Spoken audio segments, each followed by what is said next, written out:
Fala, gente fina! Tudo bem com você?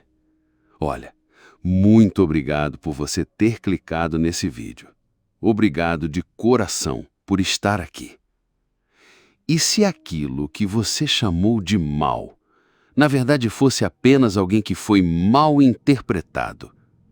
E se a vilania não nascesse com chifres e risadas diabólicas, mas com olhos tristes e perguntas não respondidas? Hoje, no Psicologia de Rua, a gente entra no universo de Wicked, não para julgar, mas para entender. Parte 1. Elphaba, a dor de não caber em lugar nenhum. Elphaba nasce diferente, verde. E não é só na pele. Desde pequena, ela sente que carrega um rótulo que não pediu e uma responsabilidade que ninguém entende. Enquanto os outros se encaixam com sorrisos fáceis e beleza padrão, ela vive sobre o peso do julgamento. Não é só sobre ser feia aos olhos dos outros, mas sobre nunca ser vista por quem realmente é. O que o Wicked mostra, com força, poesia e dor, é que nem todo excluído vira santo, mas também não vira vilão por vontade própria. Elphaba tenta o bem, tenta justiça, tenta ajudar, mas o sistema responde com deboche, exclusão e perseguição. A pergunta é: quantas Elphabas a gente já condenou só por não se encaixarem? Quantas pessoas inteligentes, sensíveis e revoltadas acabaram rotuladas como difíceis, rebeldes ou más porque o mundo não quis lidar com sua verdade? Essa é a primeira ferida que o Wicked esfrega na nossa cara. A solidão de quem pensa demais, sente demais e não consegue fingir. A dor de quem nasce verdadeiro no mundo que prefere máscara. Parte 2. Glinda, a bruxa boa que nunca pode escolher ser má. Ela entra em cena com luz própria. Brilhante, sorridente, impecável. Mas o que há por trás do sorriso da mulher perfeita? Glinda é a personificação do que a sociedade espera. Linda, educada, desejada, adaptada. Ela não questiona o sistema, ela se beneficia dele. No início, parece fútil, mimada, mas o Wicked não entrega caricaturas, entrega almas fragmentadas. Glinda representa o desejo desesperado de ser aceita, de ser amada, de ser a mulher que todos querem que você seja. Mesmo que isso custe sua autenticidade. Quando conhece Elphaba, nasce o conflito interno. Como posso admirar, amar alguém que é tudo o que me ensinaram a não ser? Glinda não é vilã. Ela é refém dos privilégios que tem e das escolhas que não fez. Ela escolhe ficar onde está, com o povo, com o status, com o cargo. Mas o olhar dela, esse, nunca mais brilha do mesmo jeito. Glinda é o retrato da mulher que opta pela estabilidade e renuncia à revolução. Não por maldade, mas por medo. Medo de não caber no molde que sempre a protegeu. Ela e Elphaba formam dois extremos de um espelho. Uma se molda ao mundo, a outra o desafia. Mas as duas amam e sofrem. Glinda nos obriga a refletir. Quantas vezes aceitamos uma vida confortável por medo de perder o papel que nos deram? Parte 3. Viero, o homem dividido entre dois mundos. Ele chega como todos os outros. Popular, bonito, descolado. Um jovem que parece ter tudo, mas que na verdade não tem nada. Fiero não pertence a lugar nenhum. Veste o uniforme da indiferença, mas seu olhar sempre busca algo que não consegue nomear.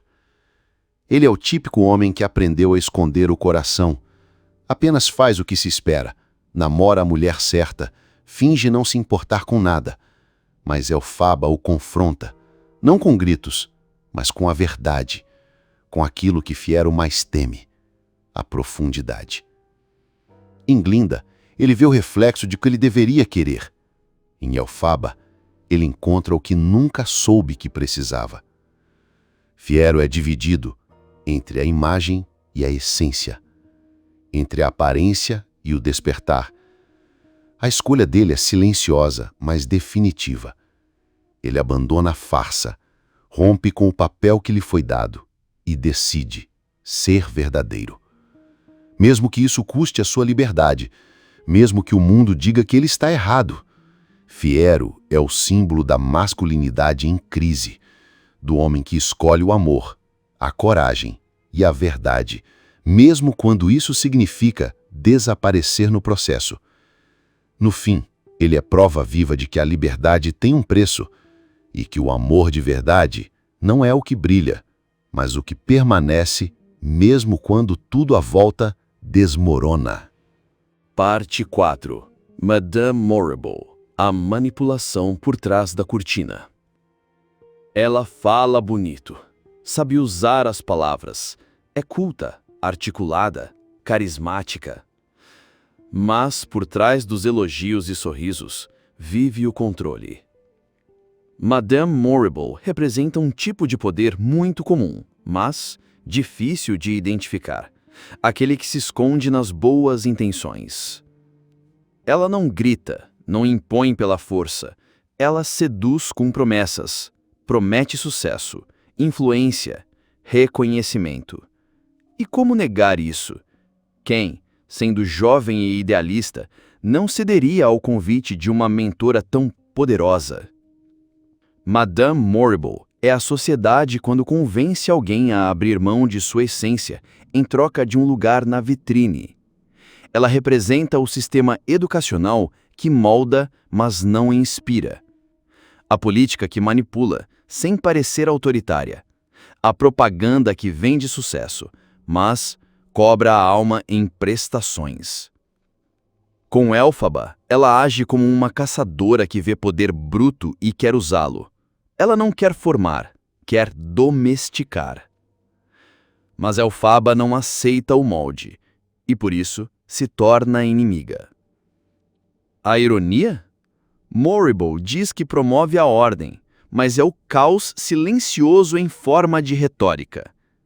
Ela é aquela figura que sempre encontra justificativa para oprimir alguém, em nome do bem comum, em nome da harmonia. O mais perigoso em Madame Morrible é que ela não pensa ser má. Ela acredita estar fazendo certo. E essa é a forma mais fria de crueldade. No fim, ela nos obriga a perguntar: quantas Morribles já passaram pelas nossas vidas travestidas de conselheiras, chefes, professores, líderes? E quantas vezes disfarçamos obediência de sabedoria, quando na verdade era apenas medo de dizer não? Parte 5. O Mágico de Oz. O poder da mentira institucionalizada. O mágico não é mágico, mas todos acreditam que ele é. Essa é a essência do poder simbólico.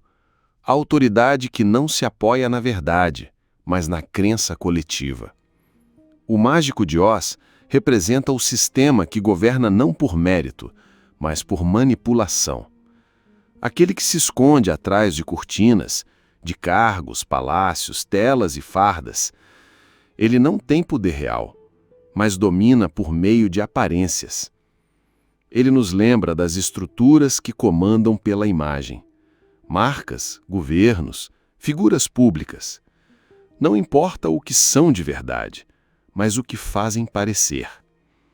O mágico não é mau no sentido clássico. Ele apenas seguiu o fluxo.